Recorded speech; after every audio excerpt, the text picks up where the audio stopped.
I've always hated driving at night on holidays. The roads feel wrong, too empty, too quiet, like the world has stepped away for a while and forgotten to tell you.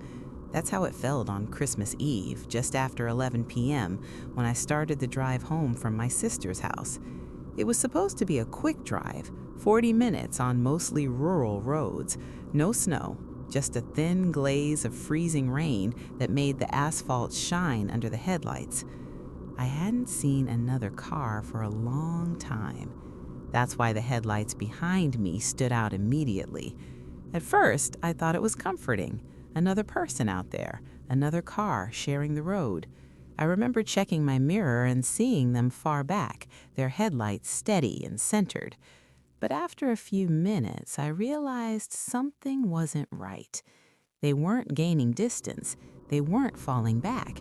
They were staying exactly the same distance behind me. I sped up slightly, 5 miles over the limit. They matched it. I slowed down. So did they. That's when the anxiety kicked in. I remember my heart rate picking up for no real reason. I hadn't been cut off. They weren't honking. Nothing overtly aggressive, just pressure, the feeling of being watched. When the car suddenly surged forward and rode my bumper, my fear turned into anger. I tapped my brakes, just enough to warn them. They responded by turning on their high beams. The road ahead lit up like daylight. My mirrors exploded with white glare. I waved my hand out the window, shaking it, silently yelling at them to back off. That's when the swerving started. Not wild, not drunk, intentional. The headlights drifted toward the center line, then back, then again, slow, controlled, like someone testing how far they could push before I'd react. I remember thinking, this is how people get killed, a stupid moment of road rage on Christmas. I turned onto a side road, one I knew well, hoping they'd continue straight. They followed. Now I was scared. I reached for my phone, debating whether to call 911, when suddenly the headlights vanished. No gradual fade, no engine sound pulling away, just gone. I slowed almost to a stop, scanning the road behind me. Nothing, just blackness and rain. I told myself they'd turned off somewhere, that I was letting adrenaline get the best of me. I pulled into my driveway minutes later, exhausted but relieved. Then I saw the tire tracks, fresh tracks in the wet gravel, not mine, leading from the road straight into my driveway. My stomach dropped. Before I could reverse, my headlights caught something standing near my garage. A man, tall, too tall. His coat hung off him like it didn't belong. His arms were long, unnaturally long, and his posture was stiff, almost rigid, like he wasn't used to standing upright. I cracked my window and asked if he needed help. He didn't respond at first. Then his head turned, slowly, and I realized his face wasn't right. It wasn't injured or decayed. It was incomplete, like details had been forgotten. Eyes too dark, mouth slightly off-center. When he spoke, his voice didn't sound human. It echoed faintly like it came from inside a tunnel. You shouldn't drive angry on Christmas. The garage light flicked on behind him, and he was gone. No footsteps, no sound. The tire tracks stopped where he stood. I stayed in my car for nearly an hour. I didn't drive on Christmas night again for years. And sometimes, when I check my mirror now, I see headlights that don't belong to anyone. I worked overnight shifts for years, so being awake at strange hours felt normal to me. Stopping at diners after work was routine. There was one off the highway I'd visited dozens of times. Bright neon sign, cracked vinyl booths, always open, even on holidays.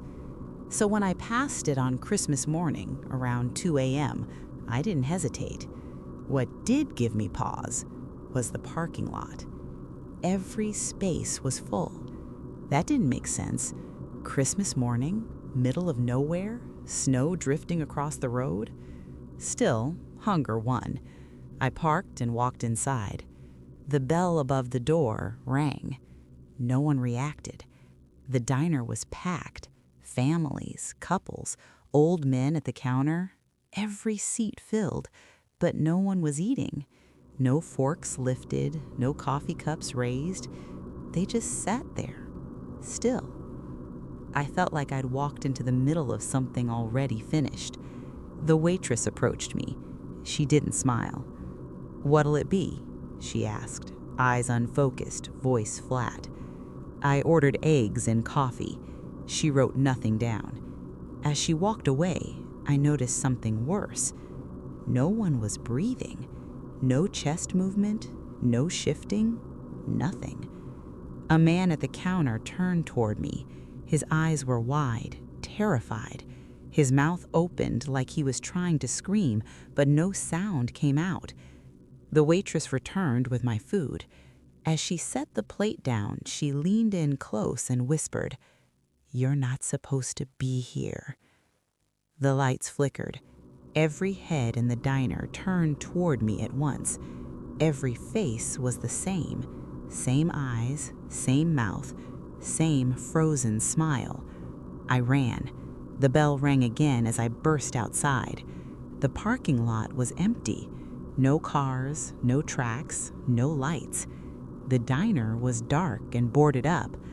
A rusted sign read, "Closed since 1987. I don't know where I ate that night, but I don't stop at diners anymore. The knocking woke me up. Slow, careful, 3 taps. It was still dark at around 5 a.m. on Christmas morning. I checked my phone. No messages, no missed calls. I looked through the peephole. No one there. When I opened the door, cold air rushed in, and I saw the footprints, bare feet, leading from the street to my door. No prints leading away. I locked the door.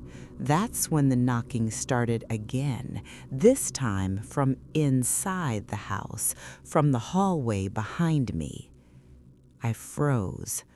A voice whispered near my ear, "You said I could visit on Christmas." I ran. After I calmed down and got dressed, I noticed the house became eerily silent. I walked back downstairs slowly, and as I passed through the hallway towards the kitchen, I noticed on the wall were the words, "Thank you for letting me in." I moved out 2 weeks later, but every Christmas, I still wake up to knocking.